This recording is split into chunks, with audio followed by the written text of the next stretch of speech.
Information technology class 10th के CBSE के exam के रिवीजन वीडियो में आपका स्वागत है। इस वीडियो में हम लोग ऑब्जेक्टिव टाइप क्वेश्चंस को डिस्कस करेंगे जो कि रिलेटेड होगा आईटी से। हम लोग एम्प्लॉयबिलिटी स्किल इसमें नहीं लेंगे और इस वीडियो में हम लोग इस पोर्शन को टैकल करेंगे, डिजिटल डॉक्यूमेंटेशन, इलेक्ट्रॉनिक स्प्रेडशीट। तो इसके कुछ रैंडम क्वेश्चंस उठाएंगे और उन पर डिस्कस करेंगे। डिजिटल डॉक्यूमेंटेशन से स्टार्ट करते हैं। तो पहला question, it is a group of formats that is applied on a paragraph, character, cells etcetera. तो आपको ये बताना है कि इसको क्या बोलते हैं। ग्रुप ऑफ फॉर्मेट्स मतलब अलग अलग तरीके के जो फॉर्मेटिंग हम लोग अप्लाई करते हैं उनके एक ग्रुप बना लिया गया है, जैसे bold, italic, underline, colour, line spacing etcetera. तो जो कि हम पैराग्राफ के ऊपर भी डाल सकते हैं, कैरेक्टर पे भी डाल सकते हैं या सेल्स पे भी डाल सकते हैं। कोई सेल यानी कि टेबल के अंदर का जो ब्लॉक होता है दैट इज़ कॉल्ड सेल। तो इस ग्रुप ऑफ फॉर्मेट्स को क्या बोलते हैं? The answer is style.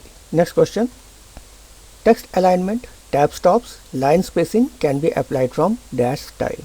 तो स्टाइल कई प्रकार के होते हैं। तो यहाँ भी ये बताना है कि टेक्स्ट अलाइनमेंट यानी कि जो टेक्स्ट लिखा है उसको लेफ्ट में लेके जाना है या सेंटर अलाइनमेंट या राइट। टैब स्टॉप्स, जब हम टैब बटन को दबाते हैं तो कर्सर काफ़ी स्पेस आगे बढ़ जाता है। तो टैब स्टॉप्स वो लोकेशन होता है जहाँ पे कर्सर को रुकना है। लाइन स्पेसिंग, एक पैराग्राफ में कई लाइन होते हैं तो उनके बीच में जो स्पेसिंग है उसको कंट्रोल करने के लिए जो हम स्टाइल अप्लाई करेंगे वो कौन सा स्टाइल होगा? The answer is paragraph style. तो स्टाइल हमारे देखिए कितने तरीके के होते हैं। Paragraph style, character styles, frame style, page style, list styles. ठीक है, तो ये कुछ स्टाइल्स एंड फॉर्मेटिंग विंडो में हमें ये स्टाइल देखने को मिलता है जो कॉमन टाइप के स्टाइल्स हैं।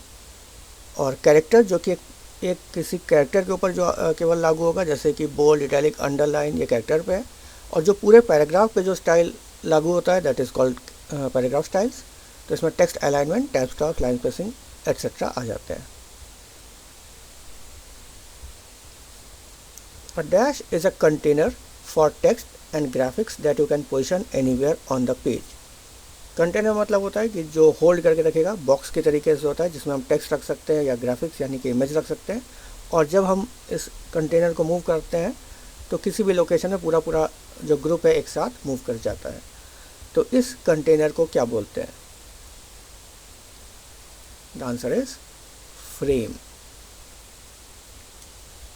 देखिए इस तरीके का होता है फ्रेम और इसके अंदर जो टेक्स्ट लिखा हुआ है और वो बॉक्स के अंदर है। तो अब हमें पूरे टेक्स्ट को कहीं और लेके जाना है तो हम इसको मूव करके अलग जगह ले जा सकते हैं। If you have to insert shapes, अगर आपको कोई शेप इंसर्ट करना अपने डॉक्यूमेंट में, जैसे कि rectangle, ellipse etcetera, which tool bar you must on. तो कौन से टूल बार को हमें ऑन करना होगा ताकि हम कोई भी शेप अपने राइटर डॉक्यूमेंट में इंसर्ट कर सकें। राइटर एप्लीकेशन है और जो उसकी फाइल होती है उसको बोलते हैं डॉक्यूमेंट। तो क्वेश्चन का आंसर है ड्राइंग टूल बार। तो जब हम ड्राइंग टूल बार को ऑन करेंगे तो हम उसमें से शेप्स इंसर्ट कर पाएंगे। ये देखिए व्यू में जाके टूल बार्स पे क्लिक करेंगे और फिर हमारे पास ये ड्राइंग है। तो जब उसमें एरो बनेगा, टिक होगा, तभी वो टूल बार नज़र आएगा।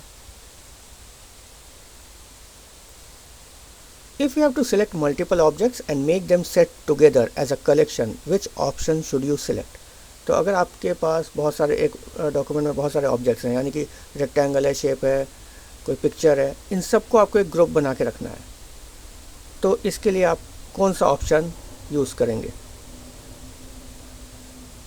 तो सबसे पहले हम शिफ्ट की का यूज़ करते हुए सबको सिलेक्ट करेंगे और फिर राइट क्लिक करके ग्रुप ऑप्शन लेंगे इस प्रकार से। तो देखिए सारे ऑब्जेक्ट्स हैं और वो सिलेक्टेड है और फिर राइट क्लिक करके ग्रुप आया और ग्रुप में group option. You can bring any object to front or send backward by clicking on dash option. तो अगर हमारे पास मल्टीपल ऑब्जेक्ट्स हैं और हमें किसी ऑब्जेक्ट को पीछे लेके जाना है या आगे लेके आना है तो कौन से ऑप्शन पे क्लिक करेंगे? The answer is arrange. Arrange मतलब होता है व्यवस्थित करना। तो देखिए ये हमारे पास सर्कल है या रेक्टेंगल है, तो हम किसी चीज़ को अगर ले जाना चाहते हैं, सर्कल को ले जाना चाहते हैं पीछे, तो उस पर क्लिक करके हम अरेंज करेंगे। फिर ब्रिंग टू फ्रंट या ब्रिंग फॉरवर्ड या send backward, send to back, ये सारे ऑप्शन हमारे पास है। सेंड टू बैक करते हैं तो सबसे पीछे चला जाता है, सेंड बैकवर्ड करते हैं तो एक स्टेप पीछे जाता है, यानी कि एक ऑब्जेक्ट पीछे जाता है। It provides a convenient way to group reusable objects. Convenient मतलब होता है आसान, और रीयूजेबल ऑब्जेक्ट मतलब जिनको हमें बार बार यूज़ करना, जैसे कोई फ़ोटो में बार बार इंसर्ट करना पड़ सकता है, इस फाइल में भी अगले फाइल में भी। तो अगर हमें कोई ऐसे फ़ोटो लगते हैं जिन्हें बार बार यूज़ कर सकते हैं, तो such as graphics and sounds that you can insert in your documents, तो हम उनको कहाँ पे रखते हैं? जो साउंड या जो इमेज हमें बार बार यूज़ करना हो उनको हम कहाँ पे रखते हैं? उस जगह को क्या बोलते हैं? The answer is gallery. तो गैलरी से आप कोई भी फाइल उठाते हैं या कोई भी क्लिप उठाते हैं या कोई इमेज उठाते हैं तो आपको हमेशा मिलता रहता है, दोबारा भी आपको वहाँ से मिल जाएगा। Which option will you select if you want that your object is linked with a paragraph and it moves with it? तो अगर आप चाहते हैं कि आपका कोई ऑब्जेक्ट किसी पैराग्राफ के नीचे आ रहा है और जब भी हम उस पैराग्राफ को वहाँ से मूव करें, एंटर की प्रेस करें, तो वो ऑब्जेक्ट भी साथ साथ मूव हो, तो इसके लिए आप कौन सा ऑप्शन सेलेक्ट करेंगे? The answer is anchor. Anchor उस ऑब्जेक्ट को कनेक्ट कर देता है उस पैराग्राफ के साथ या टेक्स्ट के साथ या कैरेक्टर, जो भी आप सिलेक्ट करेंगे, तो वो ऑब्जेक्ट हमेशा उसके साथ ही बना रहेगा। ऐसा नहीं होगा कि पैराग्राफ को हम दूसरे पेज पे ले गए लेकिन ऑब्जेक्ट वहीं रह गया। तो ऐसा हम उस केस में करते हैं जहाँ पे वो कोई डायग्राम है, डायग्राम उस पैराग्राफ से रिलेटेड है, तो अगर पैराग्राफ को मूव कर रहे हैं तो उसके साथ साथ डायग्राम भी मूव करेगा। तो जैसे ये ऑप्शन ऐसे लिया जाता है, स्टार है तो स्टार पे आपने राइट क्लिक किया, फिर एंकर ऑप्शन आया, तो एंकर को हम टू पेज कर सकते हैं, यानी कि हमेशा ये स्टार इसी पेज पे रहे या इस पैराग्राफ के साथ रहे या इस कैरेक्टर के साथ रहे। तो ये ऑप्शन है। What should you create if you want that every new document should contain the company's logo and the address? तो जब भी हम कोई न्यू डॉक्यूमेंट ओपन करते हैं तो हमें पूरा डॉक्यूमेंट ब्लैंक मिलता है और फिर हमें वहाँ से लिखना शुरू करते हैं कहाँ पे क्या हेडिंग देनी है। लेकिन अगर हमें पता है कि हर डॉक्यूमेंट के टॉप में कंपनी का लोगो आना चाहिए, कंपनी का एड्रेस आना चाहिए, तो हम ऐसा क्या करें कि जब भी हम डॉक्यूमेंट क्रिएट करें तो वो हमें पहले से ही मिले। तो इसके लिए आप क्या बनाएंगे? इसके लिए हम एक ऐसी फाइल बनाएंगे जिसमें लोगो और एड्रेस ऊपर रहेगा, और उसको एज अ फाइल नहीं सेव करेंगे बल्कि हमको उसको सेव करेंगे एज अ टेम्पलेट। तो हम बनाते हैं टेम्पलेट। टेम्पलेट मतलब होता है design.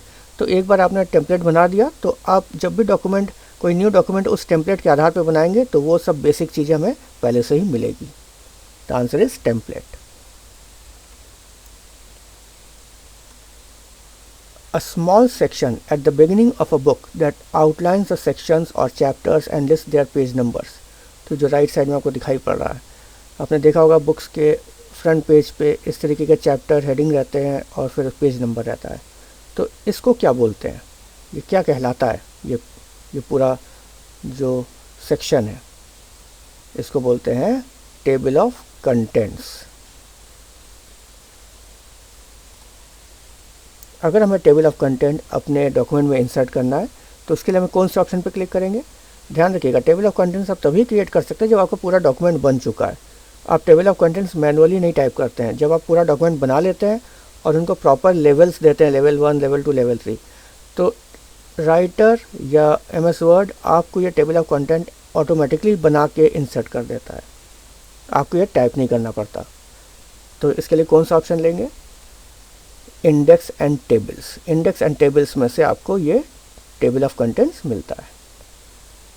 Which one is not the tab of the insert index table window of writer document? तो जब हम ये insert index table window open करते हैं तो इनमें से 4 टैब हमें दिखाई पड़ते हैं, एंट्रीज, बैकग्राउंड, स्टाइल, रो। तो इन 4 में से कौन सा टैब नहीं दिखाई पड़ता है?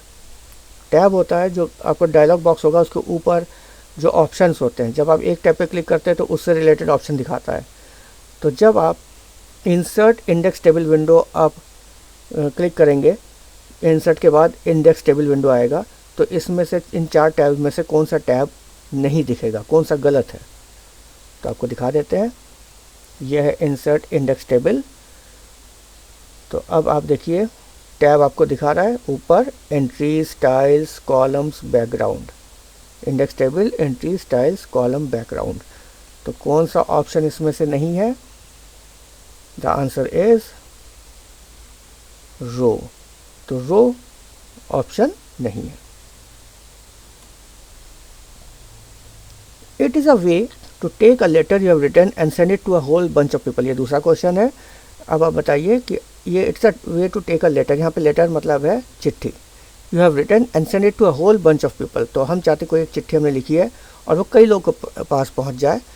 Personalising it with information about them, और पर्सनलाइजिंग मतलब जिसमें हर लोग जिसके पास भी पहुँचेगा उसके पर्सनल रिलेटेड इन्फॉर्मेशन उस पर होगी, ताकि हर इंसान को जो भी इसको पा रहा है, इस चिट्ठी को देख रहा है, उसको ये लगे कि ये आपने पर्सनली उनके लिए लिखा है। जैसे उसका नाम, उस व्यक्ति का नाम रहे टॉप में, तो हर चिट्ठी के ऊपर जो नाम होंगे वो अलग अलग होंगे जिनको हम भेज रहे हैं, लेकिन कंटेंट हो सकता है कि हमारा सेम हो।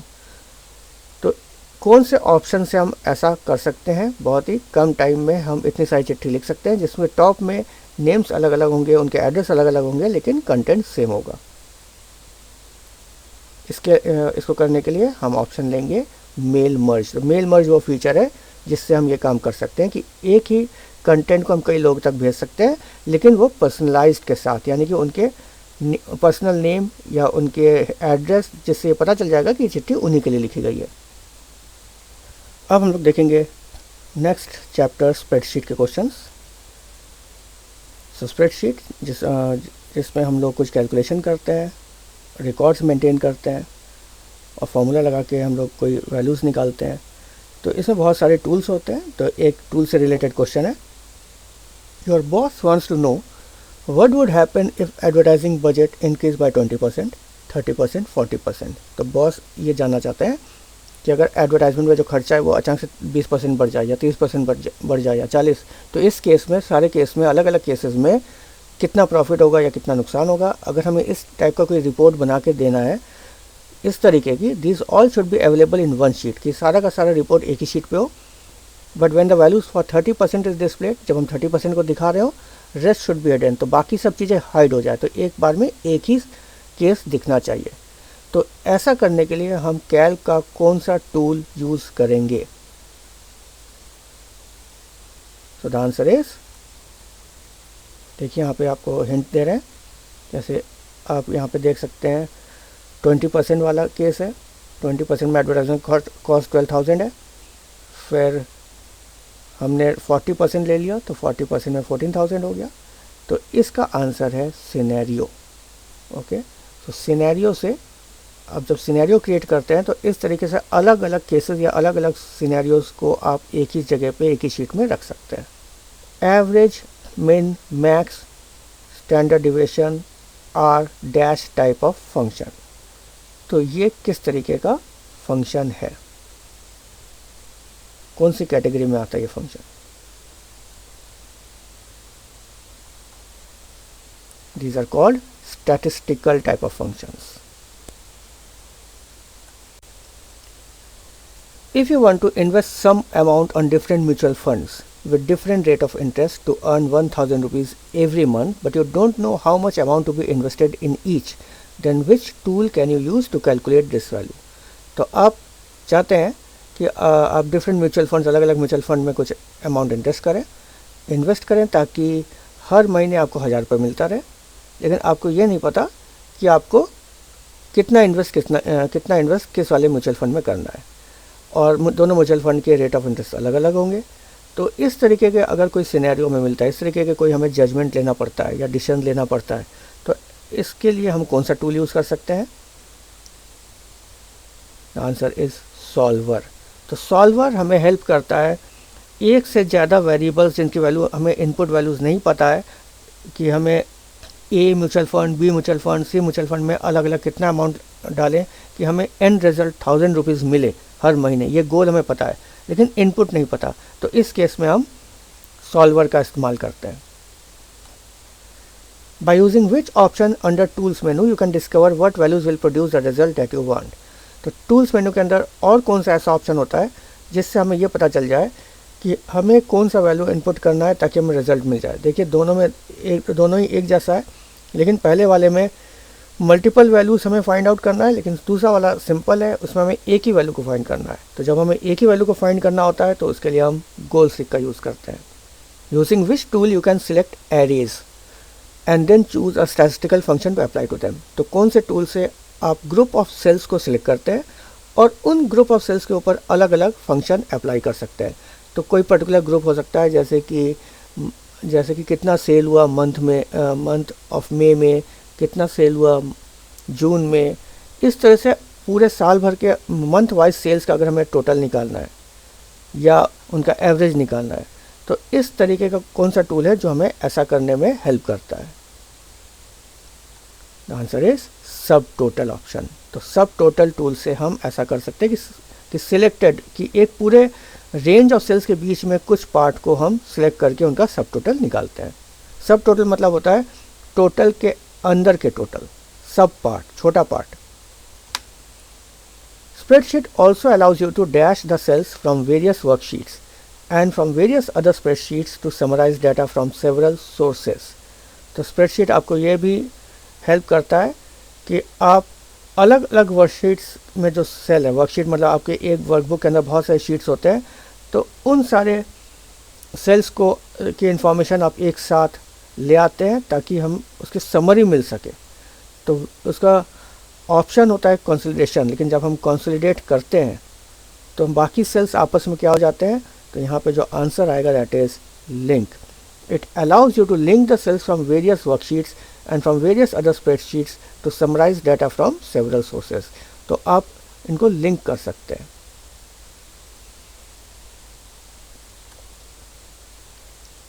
विच dialog box will open when you double click on sheet tab? अब देखिए आपको पीछे बैकग्राउंड में दिखाई पड़ रहा है शीट 1, शीट 2, शीट 3, ये 3 टैब्स हैं। तो जब आप किसी भी टैब पे डबल क्लिक करते हैं तो कौन सा डायलॉग बॉक्स ओपन होगा? And the answer is rename sheet. तो शीट 1 को रीनेम करना है, उसको कोई नाम देना है, जैसे अकाउंट्स। शीट 2 को देना है sales.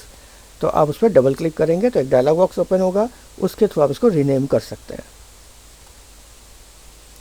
In how many ways sheets can be rename? तो किसी शीट को अगर रीनेम करना है तो कितने तरीके होते हैं? तो इसको करने के 3 तरीके होते हैं। F2 बटन, फंक्शन 2 बटन को भी आप प्रेस करते हैं तो वहाँ पे कर्सर चला जाता है। राइट क्लिक करके भी कर सकते हैं, डबल क्लिक करके भी कर सकते हैं। Path and file name, sheet name, cell, these are 3 parts of. तो पाथ कि कोई फाइल है वो किस लोकेशन में है, और उस फाइल के अंदर जो शीट है उसका क्या नाम है, और उस शीट के अंदर जो सेल है उसका क्या एड्रेस है। तो ये तीनों मिलके किसका पार्ट बनते हैं? Answer is cell reference. ये देखिए पूरा सेल रेफरेंस दिखा रहा है। B2 तक पहुंचना है। B2 किसके अंदर? शीट 1 में है। और शीट 1 कौन सी फाइल के अंदर है? solver.ods में है। और इसका पाथ है C यूज़र SG डॉक्यूमेंट्स। तो इस तरह से पूरा लोकेशन ये बताता है ये सेल रेफरेंस, यानी कि उस सेल का एड्रेस। सेल रेफरेंस मतलब सेल का address. At the bottom of each worksheet window is a small tab that indicates the dash of the worksheet in the workbook. तो ऊपर ही आपको दिखा रहे हैं शीट 1, शीट 2, शीट 3। तो हर वर्कशीट के बॉटम में यानी कि नीचे स्मॉल टैब्स होते हैं जो क्या इंडिकेट करते हैं? इट इंडिकेट्स द नेम, ये उनका नाम है, name of the worksheet. Which option in Calc will display the changes done in the sheet in red border? तो कौन सा ऑप्शन आप कैल्क में लेंगे और उस ऑप्शन को ऑन करने के बाद जब भी कोई चेंजेस होगा तो वो चीज़ रेड बॉर्डर में आ जाएगा। तो मान लेते हैं कि आपने कोई डॉक्यूमेंट बनाया है और आप चाहते हैं कि वो कोई और उसका रिव्यू करे और उसमें जो भी चेंजेस वो करे वो आपको पता चल जाए कि क्या क्या उसने चेंजेस किए हैं, ताकि आप उसको एक्सेप्ट या रिजेक्ट कर पाए। तो ऐसा करने के लिए आपको कौन सा ऑप्शन ऑन करना होगा? The answer is record changes. तो एडिट मेनू में आपको ये चेंजेस ऑप्शन मिलता है और वहाँ पे जब रिकॉर्ड पे आप क्लिक कर देते हैं तो जो भी चेंजेस होगा वो इस तरह से रिकॉर्ड में दिखने लगेगा। और उसके बाद आप उसको एक्सेप्ट या रिजेक्ट कर सकते हैं। एक्सेप्ट मतलब उसको मान लेना, रिजेक्ट मतलब उसको ना मानना। If multiple reviewers return edited version of a worksheet at the same time, which option will let you see of these changes at once rather than one review at a time? तो मान लेते हैं आपने एक document बनाया है और उसको कई लोगों को रिव्यू करने के लिए दिया है और सबने अपने अपने रिव्यूज़ आपको एक साथ भेज दिए उसको वापस करके कि इसमें ये चेंजेस होने हैं। अब आप सबको अलग अलग देखेंगे तो उसमें टाइम लगेगा। आप चाहते हैं कि सारा रिव्यूज़ एक साथ आपको एक ही शीट में मिल जाए, तो इसके लिए कौन सा ऑप्शन आप यूज़ करेंगे? The answer is merge document, यानी कि सारे डॉक्यूमेंट्स को आपस में मिला दो, मर्ज डॉक्यूमेंट एक कर दो। ये ऑप्शन आपको यहाँ से मिलेगा। To merge worksheets all of the edited worksheets need to have recorded changes in them. तो जितने भी वर्कशीट्स एडिटेड हुए हैं वो सब में रिकॉर्डेड चेंजेस वाला ऑप्शन होना चाहिए, तभी स्प्रेडशीट आपको बता पाएगा कि यहाँ पे चेंजेस हुए हैं, तो वो ऑन होना चाहिए। Open the original worksheet, select edit changes merge document.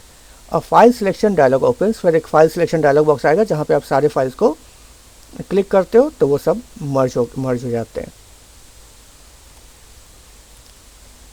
Right side में आपको एक कोड दिखा रहे हैं, ये कोड है मैक्रो का। मैक्रो जो रिकॉर्डेड सेट ऑफ इंस्ट्रक्शंस होते हैं, तो आप मैक्रो में कोडिंग भी कर सकते हैं। तो इस मैक्रो को देखिए, फंक्शन टेस्ट मैक्स, इसका नाम मैक्स है, टेस्ट मैक्स है। ये दो वैल्यू में से जो भी बड़ी वैल्यू होती है उसको ये रिटर्न कर रहा है।